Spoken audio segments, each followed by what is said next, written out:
Welcome into another episode of Letterman Cigars with Legends, sponsored by Your Cigar Den and Sky Devil Wines. Today's guest, over 30 years as the Penn State equipment manager, Bradley Spider Caldwell. Thanks for coming in. Great to be here, my friend. Thank you. I think this, I don't know, we're getting close to like double digits of getting you on the channel. And every time it's new stories. They get better every time. And I'll tell you what, he's definitely one of the favorites. I tell you, you're talking about legends. I don't know. Am I in the right place? No, you dang sure are, Spider. Yeah. You absolutely are. And, speaking, this is a guy, he still works at Penn State. He's already retired once. It's impressive. not many guys hit that feat. In fact, when I came back, Coach Franklin, when I come back, he goes, "Hey, we got to talk about that fake retirement you pulled on me, So that was my midlife crisis moment. Yeah, right. Midlife crisis. And so, just for those Sure. that don't know, so about 31 years as the actual equipment manager at Penn State, and then kind of retired, but a little bit easier situation over now working at the stadium, right, with Bob White, who we actually had on the show here a little bit ago. Yeah. How has that been going? And obviously great, a lot of renovations and whatnot at the stadium. Oh yeah, great. And long story short, it was, when Coach Franklin came in, I transitioned his whole staff, and then I was just ready for a change, mentally and just after 31 years of trying to get the white uniforms clean. So I had an opportunity to go be an athletic director at a high school in New England. I took the opportunity, went up there. I'm sitting in the office. I'm up there for about 2 weeks in the office at the high school. I'm like, what have I done? I knew this just wasn't a good fit. And so I decided to just step back from that. And when I did, I got a call from Penn State saying, hey, listen, we're creating a position at Beaver Stadium in operations.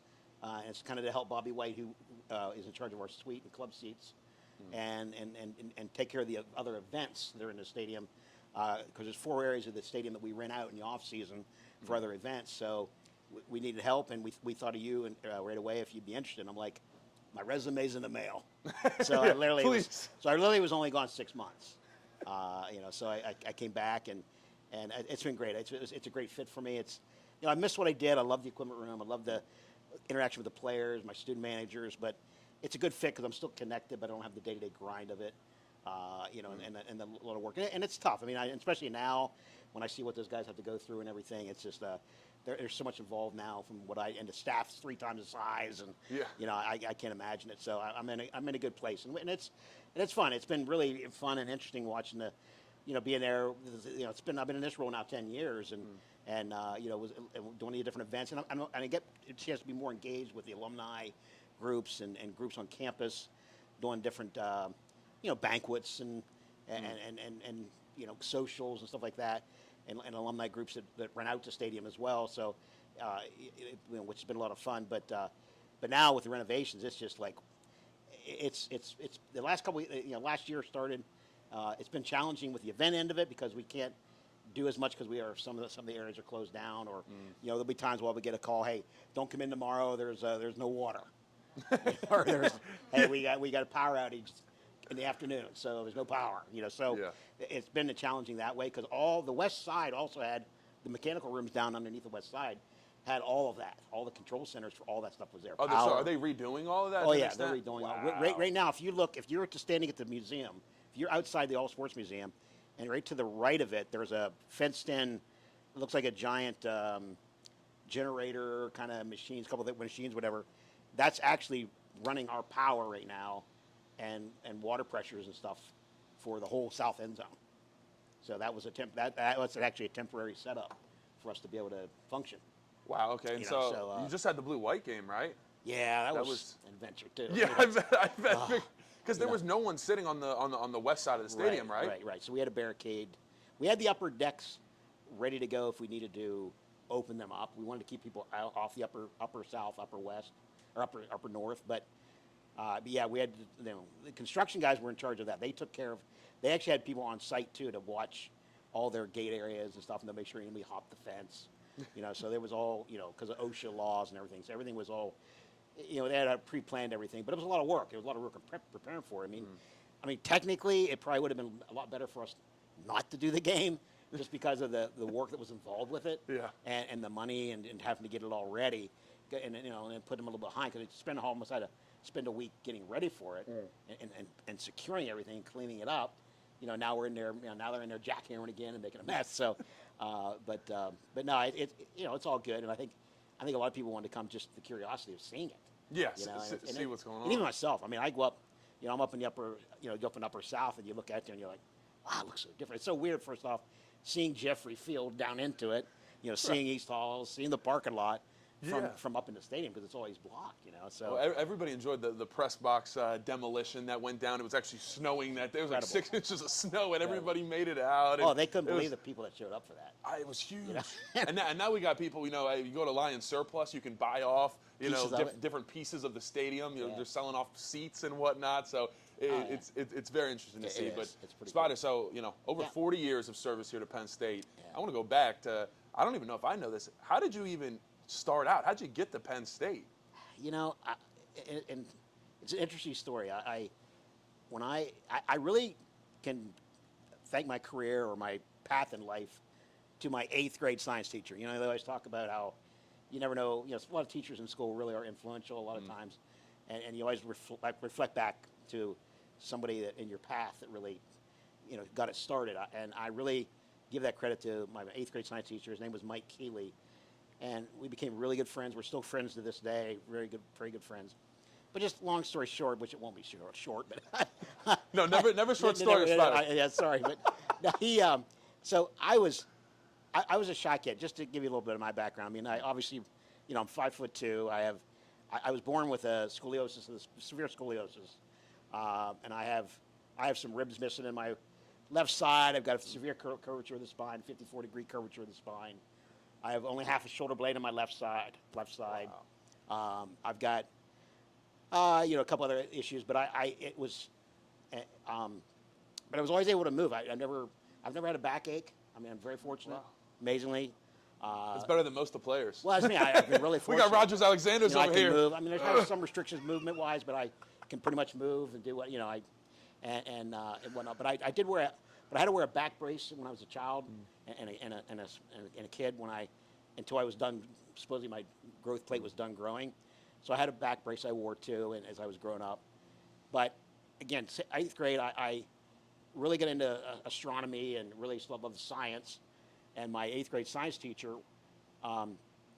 really got me into the astronomy part. And see, I think this is the mid '70s. So you're coming off of the space program, and the moon landing and stuff, So really, that's what I wanted to inspire to be. I inspired to work for Mission Control in Houston. I know I could never be an astronaut. Okay, obviously with my physique. So I said, well, I want to work for Mission Control. I want to be that guy sitting at NASA, on the mic, Roger, Houston, the Eagle has landed. Over, Roger. So that's who I wanted to be. So anyway, well, going into 9th grade, my 8th grade science teacher was also the junior varsity football coach. He calls me up, says, hey, I need a manager for my team. I think you'd be a great kid to have. Would you want to be a manager? And I'm like, I was shy and backward back then. I was still wearing the brace and whatnot. I said, I don't know, Coach. Well, my best friend was also on the team, and he convinced me to do it. So I went and became the junior high football manager for about, I was there for a few days. The varsity coach saw me. The varsity coach, the one assistant hunted with my father. So he said, we should, we see Brad there. We should take Brad and be a manager for the varsity team. He'd be a great kid. We'd have him for 4 years. So I didn't want to leave my 8th grade science teacher, he's and whatnot, and he's got me started, and I hated to disappoint him. But he said, it's, my 8th grade science teacher said, it's varsity. You got to go. That's the big time, So I said, okay, I'll do it. So the rest of that's history. So I became the varsity football equipment manager in 9th grade. Also ended up doing baseball that year, and also did wrestling. So I did 3 sports, 4 seasons through my high school years, Kerwinsville High School. Every year? Every year. No, you weren't stopping. No, so I ended up, back then you had a hall pass, you had to get it through. I had the keys to the building, so I didn't even need a hall pass. I literally did. So anyway, my senior year, they had, and this, and the reason I tell you this story, it's just kind of a special for me, and I'm not trying to toot my own horn when I say this or talk about this, but at the awards banquet in my senior year, they, in front of the whole school, the coaches all got me an engraved watch, thanking me for my contribution for the 4 seasons for the 3 sports. and I lettered. I was like considered a letterman as well. So after that banquet was over, my 8th grade science teacher comes up to me and he says his wife was pregnant at the time. He points to her belly, and this is the nicest thing anybody said. And again, I'm not saying this just to toot my own horn, but he says, I hope this kid grows up to be half of what you are. We're bawling, I'm crying, we're hugging, wife's hugging and everything. Well, the reason I say that, his son today works for Mission Control in Houston. True story. True story. He's an environmental specialist. He monitors the cabin oxygen levels and CO2 levels on the space shuttle he did. Now he's on the Orion mission to Mars. And the Armatus or Amatus, whatever it's called, mission. Yeah, that's a true story. That is awesome. So what to do? So I was still going in aerospace engineering. I still at that time was aspiring to work for NASA, So I go to Du Bois Branch campus my first year, and I was an engineer, and I did okay. I was in aerospace engineering. Well, my high school baseball and football coach said, you need to keep doing this as a career. You're on to Penn State. We have connections. I'm going to make some calls. And I worked our football camps, my football coach, and we'll see if we can get you to be a manager. So I get a phone call from Penn State, equipment manager, Tim Shope, in the winter. I was still at Du Bois. Hey, heard a lot about you. We'd love to take you as a student manager if you can do it next year. And this is after they just won the 1982 national championship. So I'm like, oh my word, Penn State's calling me? I was like, I couldn't believe it. So, but he said, we can't do anything to get you to main campus. You got to get here yourself. Well, I still had another year, technically. So there's an old trick you could do back then is you change majors that's only offered at main campus. So I was able to get to main campus. I switched majors, and I thought, well, I decided to switch into athletic training. It was only offered at main campus. So I get to main campus, and in the summer of '83, and go to the summer school, which helped as well. And then I was going to switch back to engineering. But once I went through preseason camp, I'm like, oh boy. I said, this is going to be a lot of work. I don't know if I can be able to handle the aerospace engineering end of it. So I decided I stayed in that major for a semester. But then I realized athletic training was going to pull me away from football because they want you to go with other sports. So I had a recreation and park management class at the time. And my professor, he thought through commercial recreation we could gear your major towards sports management because there's no sports management program at Penn State. So we actually were able to use my commercial recreation through rec parks, and I took 17 credits towards labor, supply chain classes and management classes and stuff. And then my practicum, which you had to do an internship practicum with rec parks, I was able to do it my senior year with the football team as a student manager, which was fantastic. My senior year, they were building Haluba Hall. And they asked me, and I had already, and I just found out, so I wasn't going the engineering route. Loved the 4 years I was a student manager. I said, I want to do this as a career, and geared my major towards it. And they're building Haluba Hall my senior year. I already had an internship lined up with the Denver Broncos or the Seattle Seahawks to go work in their equipment rooms as intern. And I got approached by director of football operations at the time, and he talked to Joe and said, hey, would you be interested in staying on full time? I'm still in school. It's my senior year. You're still a kid. And I graduated in the fall of '86. And I'm like, man, this is home. I'd be honored to stay here. So because of the Haluba Hall, they needed more manpower. We were adding on to East Area locker room, adding on to our locker room and expanding it. So, and they never had a full-time assistant equipment manager. So I got hired full-time right out of college, right out of school in '87. So that's the history of it. That's ever since. Amazing. And funny, I got to tell you the reaction of Joe. So when the director of football operations went to Joe and says, hey, Spider wants to do this as a career, and he'd love to stay here. What do you think about offering him the job of assistant equipment manager and work Haluba? Joe goes, what's he want to do that for? I'm thinking I need to move. We want to go on with my major. It's like, no, coach, you don't understand. This is what he wants to do as a career. And he's like, and Joe said, oh, okay, if that's it, love to have him. So he agreed, and that's how I got hired. So amazing story. Do you remember your first interaction with Joe? It was a training table actually, and the first time I introduced myself as we were in line because it's preseason camp. We were playing in the Rogers. We were playing the kickoff classic. My first game as a student manager was Nebraska playing in the Kickoff Classic in 1983 in Giant Stadium. So I was in complete awe, shock and awe. I mean, here I am from a little town of 3,000 people.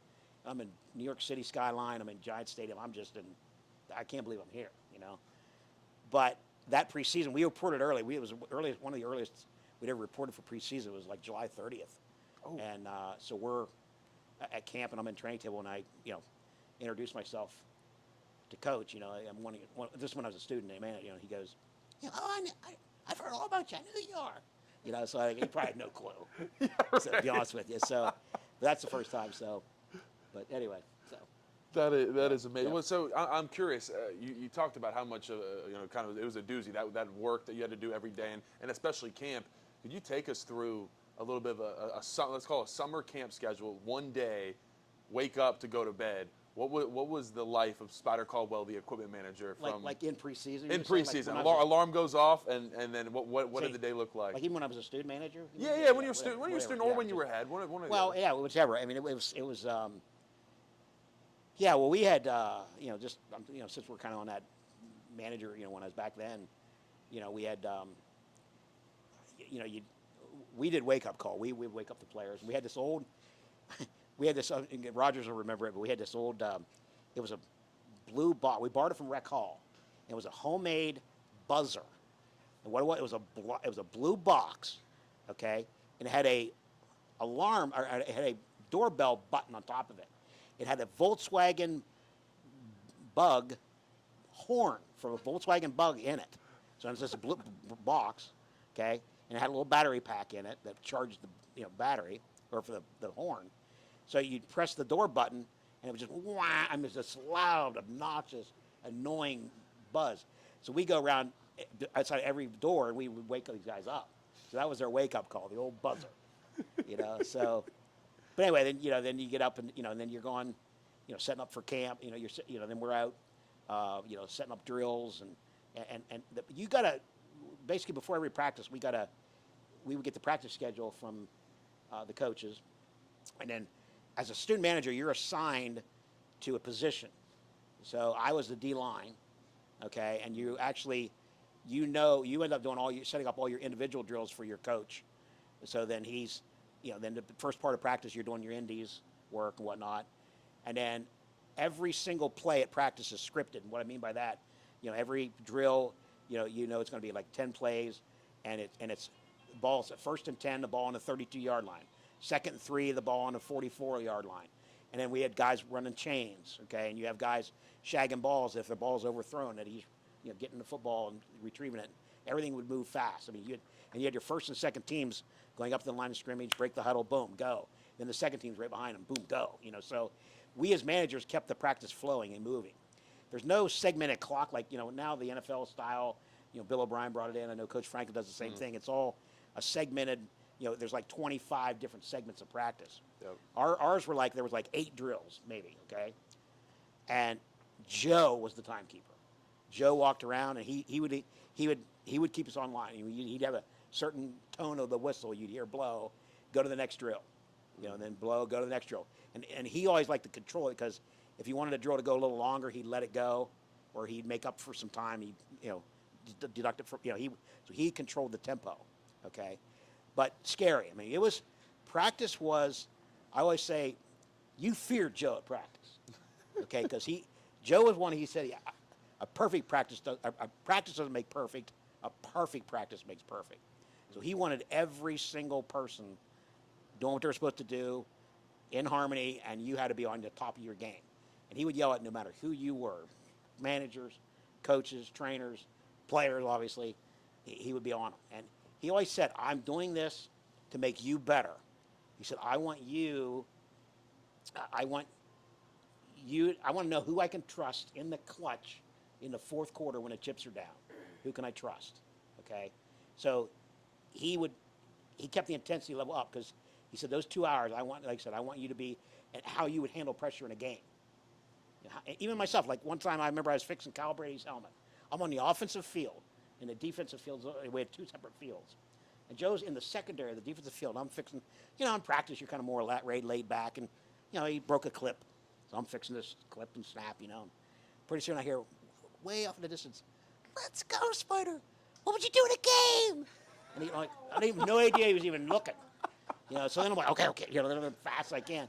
So it was like NASCAR crew. We had to be as fast as we could, fixing the helmet, shoulder pads, because he said you never know. He told me and later he'd say, you never know when that one play is going to be the difference. When that guy needs to be in there, he's going to make that one, because the game is it's a game of inches, and there's always 4 or 5 plays that define a game, and that might be the play, and we need that kid in there, so get him in.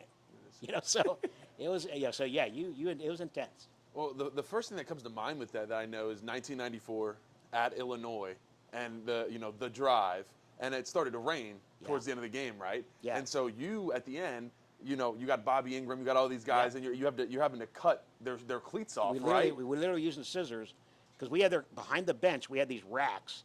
All their extra shoes were on these racks. Back then, the AstroTurf field, the actual indoor-outdoor carpeting kind of fields, they were worse than grass. I'd rather play on a grass field anytime than an AstroTurf field. Okay. Now the fields now too, these field turf fields or I should say the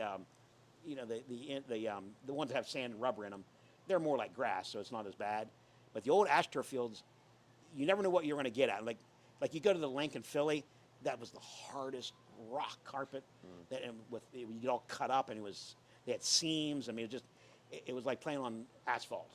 Okay, or you go to some places where the AstroTurf was actually kind of soft.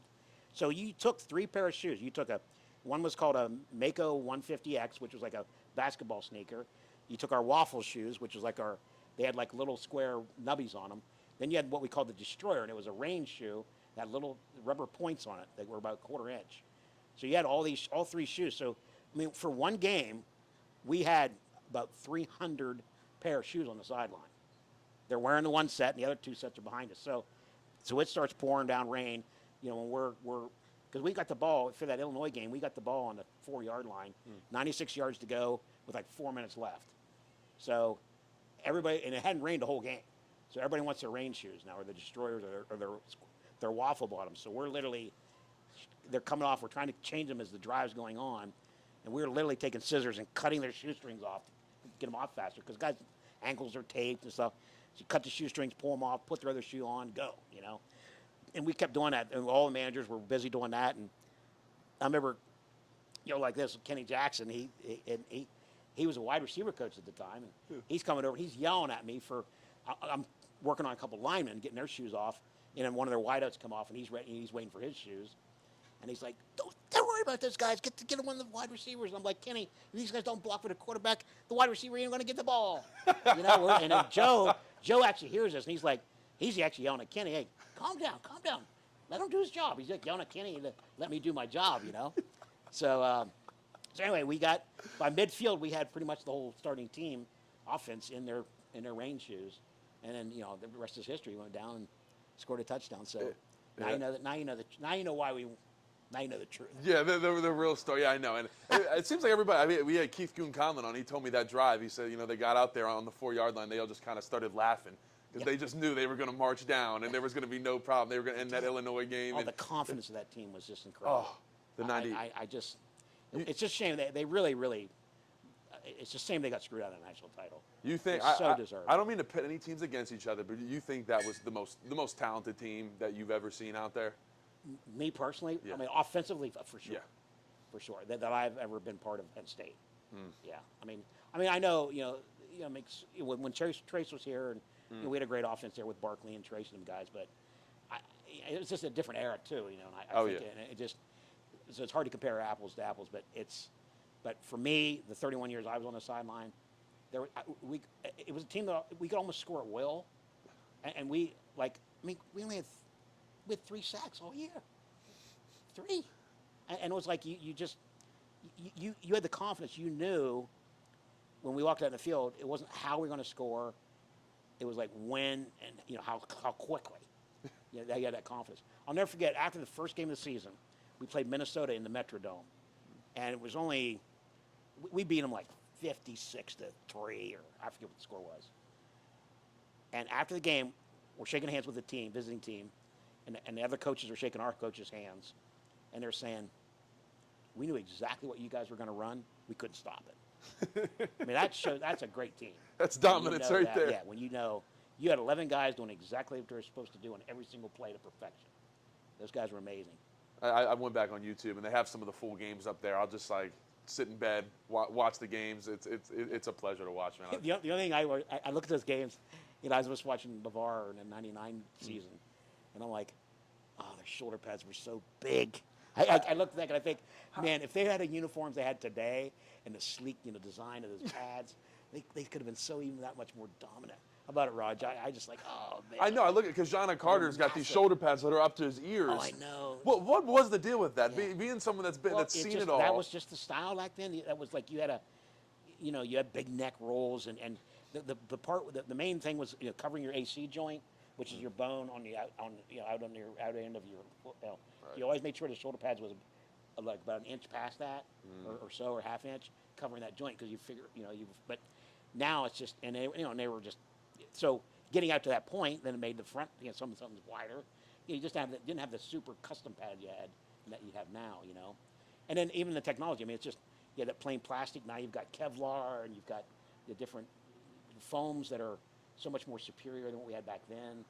And just the technology. That was fun for me watching the technology change through the years. Yeah. Even the pants and jersey materials. Well, I'll tell you, the helmet now, I'm sure back in the day you guys used to just say, all right, XL, slap it on, all right, you're good to Pretty go. much, yeah. Now we go in, you put this little cap on that looks almost like, like a swimming cap, Yeah. and they scan your whole head. They do a 360, and they literally make the helmet for you, exactly for you. So it's... And you're the only one that can wear it. I mean, Yeah, the only one that'll fit. It's amazing. The technology is insane. And speaking of technology, and Yeah. you were talking about the AstroTurf, and you're right, like watching videos on it, it looks like they're playing on concrete. You see a guy hit the ground, it's like, ah. Yeah. And so, I'm curious, what was the worst conditions you've ever had to deal with in a game, whether that's swampy fields? I know you had a couple bowl games. Well, yeah, the worst grass field I ever in my career was definitely the Capital One Bowl in Orlando.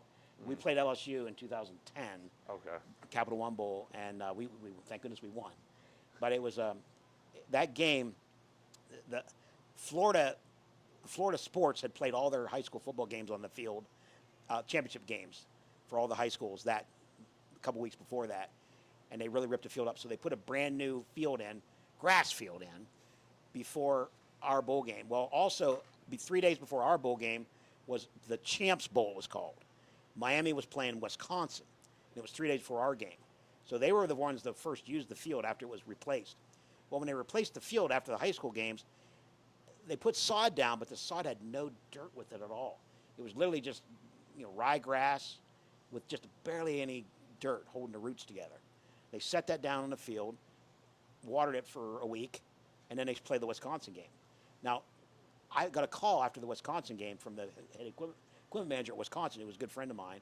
They were just staying in a hotel down the street from us. We were in the Peabody. He said, Spider, I just saw your forecast for your game. You're doomed. He said, we're expecting a monsoon. And I'm like, what do you mean? He goes, we had a dry day, and that field was tearing up on us. We had 2 ACL injuries in that game, okay, with it on a dry game. He said, I'm just warning you right now. Get ready. I don't know what shoes you're in. So it did. It poured all the day before that. All that night it poured. When I got there in the morning before the team got there, it was just, you looked out the tunnel from our locker room, and it looked like you were under Niagara Falls and underneath the waterfall watching the water come down out of the stands. I'm like, oh my goodness. So you went out, and you actually could take your fingers, stick it in the field, the grass, and pull the turf up like a carpet. And it was that bad. And then, so it just started, when we got out, and guys were getting off the bus saying, Spider, what shoes should we wear? I said, guys, you can wear flip-flops today. It isn't going to matter. I said, it's a disaster. So I said, just go out and pregame what you think.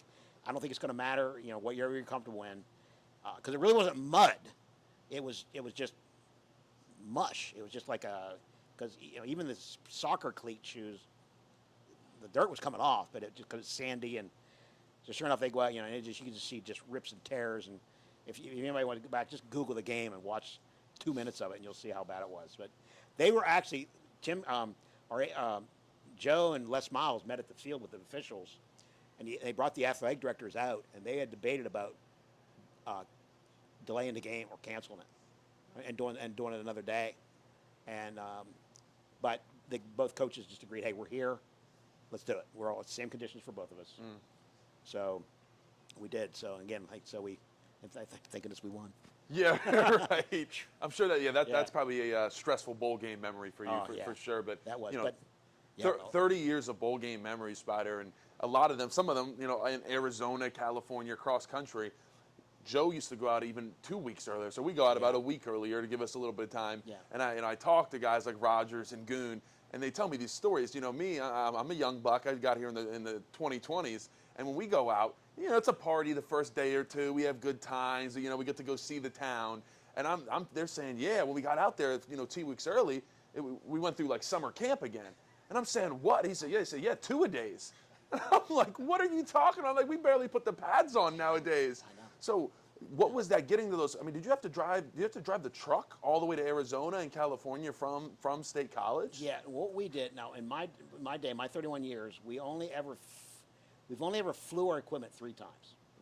We flew it when we played USC, okay? We flew it when we played BYU in 92, and we played Texas in Austin 1 year. Otherwise, we always truck it. Now, and flying it is miserable. And nowadays, it's even harder to fly with just since 9/11, it got really, really difficult. I mean, because when like the USC trip, literally, myself, my managers were on the conveyor belt, under the airplane itself, loading trunks, flipping upside down, trying to stuff everything in. I mean, we were physically ourselves under there with the guys loading, you know, the airplane guy. You can't do that today. You can't do it.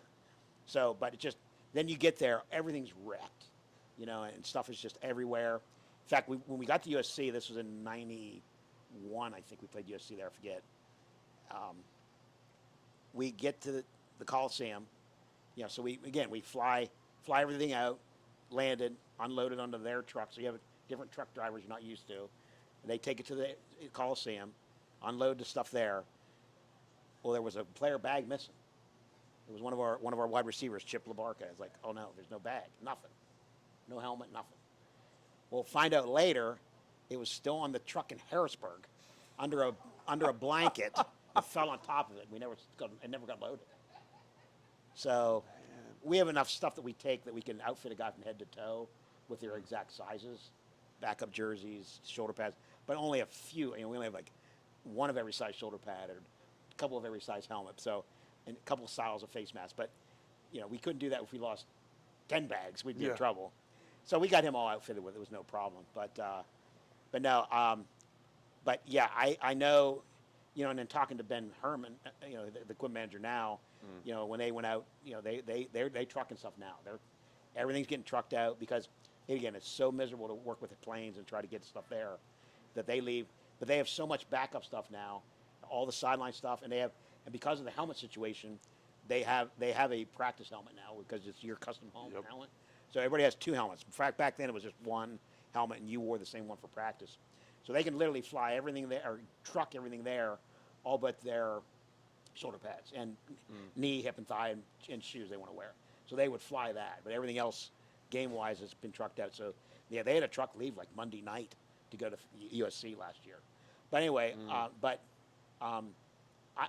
myself, back to the bowl game question, you know, even back in the day when we went out 2 weeks ahead of time, I always wanted to go out with the truck. So I actually rode to the Fiesta Bowl when we played in the Fiesta Bowl in '96, Wally Richardson's senior year, and we played Texas in the Fiesta Bowl, and that was fun. It took us like 4 days. You know, it was a blast on that truck and going out there. And did you guys almost get stranded, or was that a different day? Well, that might have been, yeah, maybe that was the story when we went down to Tucson and then came up to Phoenix, and we were pulled into the truck wash. Now remember, this truck doesn't stop, it never shuts off. The tractor trailer stays running the whole entire trip. So this is like morning of day 4. We're in Tucson, and the truck's all dirty from the trip, so he wants to get it all washed up, fancy. So we pull into a truck wash. So it's the first time he turned the truck off. So we got all truck, and there was a bunch of guys in there washing the truck. We're still sitting in the cab. So pretty soon, okay, the guy's done, waving the truck out. Truck's dead. Wouldn't start. We're like, oh no. I said, so the guy comes over, he goes, He crawls up on the side of the truck to our truck driver and he says, "What's wrong?" It's okay. It won't start. He said, "No start? Okay. Put it in neutral." He's like, "What?" "Put truck in neutral." Guy was Mexican. We're like, what are you going to do, push it? Just put in neutral. Okay, puts it in neutral. Pretty soon, we start moving. We're like, oh my God, we're moving. And literally this truck is, you look back and look in the mirror, there's like these 7 Mexican guys pushing this fully loaded tractor trailer out of the garage. So we popped the clutch. So we literally popped the clutch and it started. I couldn't believe it.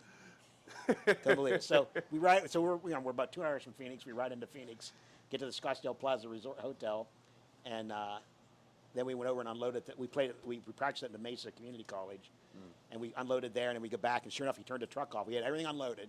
We're back at the hotel. He unloads it. He turns the truck off. Dead. So, but we were already unloaded. Yeah. So we had to get it. He got it serviced later. But oh yeah, so we almost got. That was an adventure. But no, you go early with these bowl games, and Joe and actually Rogers didn't we actually didn't start doing that till the early '90s, and where we would start going out. Joe wanted to get the guys away from the cold weather and trying to practice up here, and found out we were allowed by NCAA rule to go. You had to stay within a 100-mile radius, but we would go early, and so we had to go. We had to arrange it ourselves, like the pre-bowl, like the bowl itself. The earliest you could go there was like Christmas Eve. Right. They had their hotel, their practice facility that they have organized. But when we went earlier, we had to find our own practice field, our own hotel, everything. That was all done on our own. So our football ops guy would go ahead of time, and he would organize, different places. Like example, we went to when we played in Tampa Bay, or when we played at in the Outback Bowl, we practiced at Bright House, where the Philadelphia Phillies practice. Okay, and we stayed in Clearwater Beach, and we did that for like 4 days, and then we would pack up and then move to the hotel in Tampa that was arranged for us. So we had between 12 and 14 practices for every bowl game down on site. So you have to take all your blocking pad, all the dummies, anything you have for 14 practices. And back to your question, thing about you said about these guys are telling you we're in full pads and hitting stuff like that. 2 a days. We were playing Kentucky one year down there, and that's when they had I think Tim Couch was the quarterback, and they're like, we were at some function with Kentucky staff, and I said, "Oh, thank goodness we're just getting out of pads today." Pads? What do you mean pads? I said, "Yeah, we were in pads today." I said, "We're just going to go in tops the rest of the week." We haven't been in pads since October. I'm like, I said, "No, we just got out. We had literally 2 days, And he's like, "I can't believe it." Well, we ended up crushing them. I knew we were going to win. Yeah, that's when you knew. You're like, we got these guys. We're going to out-physical these guys, that's for sure. Spider, the last thing I want to kind of touch on is, as you mentioned, you were there as a student manager in '85, and that '85-'86 stretch was very special. I just had John Schaefer on the podcast recently talking about that, and to be there and kind of see all that go down, in '85, just so close, losing the national championship, and then come back in '86, and we know what happened. Beat top 3 Alabama, go down there, and then obviously that culminates in seeing Miami out in the desert. Yeah. First off, in '85, what did you see from that team, especially after that loss? Did Joe kind of have a message for the guys? What was kind of the feeling after that in the '86 spring and kind of bouncing back from that? I mean, we definitely overachieved in '85, and we surprised a lot of people. Had no expectations of us being that good in '85, and because we'd come off a 6-5 season in '84, right? And but we knew we had a great personnel, great kids, and we're coming back, and so we had a lot of barn burners. If you go back and look at the scores of those games in that '85 season, there was a lot of close games, and the team was just had great integrity, tough, and so we then it looks like, hey, we got a shot here, and so we go 11-0, and it was awesome, and we get down to the Orange Bowl and playing Barry Switzer and just I can tell you stories too of being Brian Bosworth and Keith Jackson and those guys from Oklahoma. Was it was something else. There was some intensity there. But we had a cruise we did with Oklahoma, and I thought Shane Connon and Bosworth were going to get in they were starting to start duking They're it going out. to tussle. Duking it out right there. Oh man, it was crazy. Yeah, someone was getting thrown overboard here. Man. But no, it's funny when after the game, and Bobby tells this story too. It's just great. So we were all devastated, obviously, with the loss. Losing the national title, and so Joe gets up on the chair and after we get in the locker room, he goes, guys were emotional about it and stuff. Especially some of the seniors, and we're like, he says, hey guys, gather in here. He said, hey, and, if you picture Joe, he's like, hey guys, we got licked today. We got licked. The better team won. He said, but listen, remember this.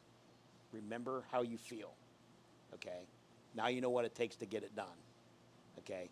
Let's come back and let's put ourselves in a better situation next year and not let that. So, sure enough, think about that.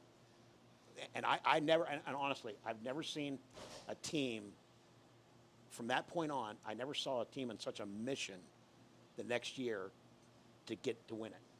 And we had guys in that team that could have left for the NFL early, and a bunch of our fifth-year seniors literally went to Joe after the game and said, "Coach, we're coming back next year because we're not going to let this happen again." That was the commitment. So January 2nd, that team was on a mission to come back. Okay, and something that Joe never did before and never did after, he brought those seniors in, leadership in that team, and he told them, this is back in State College now. He said, guys, listen, I want you to take off this spring. Take care of your studies, watch over the younger guys, but you don't even need to be around. But come back next summer, August, ready to go. That's the trust Joe Paterno had in that team. And in fact, I remember Bobby White says a story about, we left the meeting and we're all looking at each other going, did he just say that? Said, let's get out of here before he changes it. Let's get out of here before he changes his mind. So I think that's got to be the first and only time probably in Penn State football history that anybody's had off for spring ball. Yeah, and so, sure enough, they come back for preseason. Every guy made their times. They had a couple of different commitments. They had to do a 40-yard test and a 880s, they called it, around the track. They all made them, and from that point on, they just were again. I just like I said, never seen a team on a mission to get back there. And sure enough, so in the locker room before that game in '86 in Miami, he guys, it was 1 year ago and 1 day today that we were in this locker room in the same situation. Don't let it get away from you this year. And that was I get goosebumps thinking about it, talking about it. Yeah, me too. I've never been in an atmosphere all my career at Penn State. The atmosphere at the Fiesta Bowl was Super Bowl-ish. I mean, it was like a Super Bowl. The big flags out there on the field, and the Phil Collins song playing, the Heat of the Night or whatever, and it was just the intensity, and even that week of practices. Bowl games are fun, and we do have a lot of festivities we do on our own, like with the other team, and we have different dinners we go to and socials and have events, Disney Worlds and all that stuff.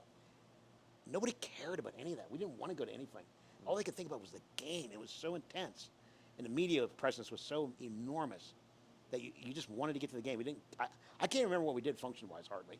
The only thing I remember is we went to Rawhide, or it was old Western town. We had a dinner with Miami at this steak dinner, and they had a country music band playing, and there was a whole bunch of people there, and each team had a little bit of entertainment they did, and told some jokes and stuff like that.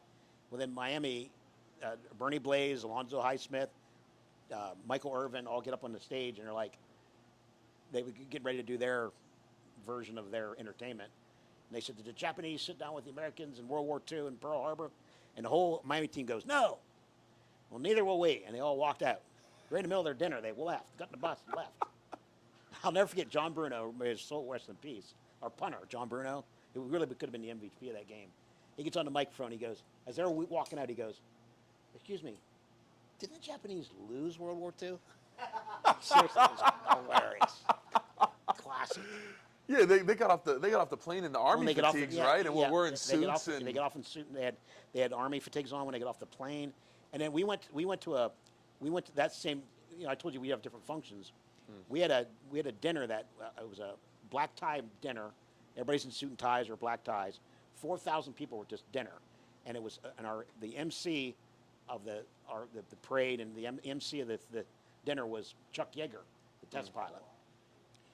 And they had this big head table. Chuck Yeager's there, the Fiesta Bowl committee people. Miami's on one side, we're on the other. We're all in our suit and ties, and everybody's all dressed up. Again, this was like a, big plated meal with everybody had paid hundreds of dollars for this meal. All the guests that were there. Miami's in black sweatpants and sweatshirts. They just looked like a bunch of bums. We're like, and even our guys were like, "What are they doing? If they're trying to intimidate us, they're acting. They're stupid." And it was just like, and I found out later. Later on, I got to meet their equipment manager for Miami years later. I said, "Whose idea was all that?" He said, "100% Jimmy." Jimmy Johnson's Jimmy Johnson. idea.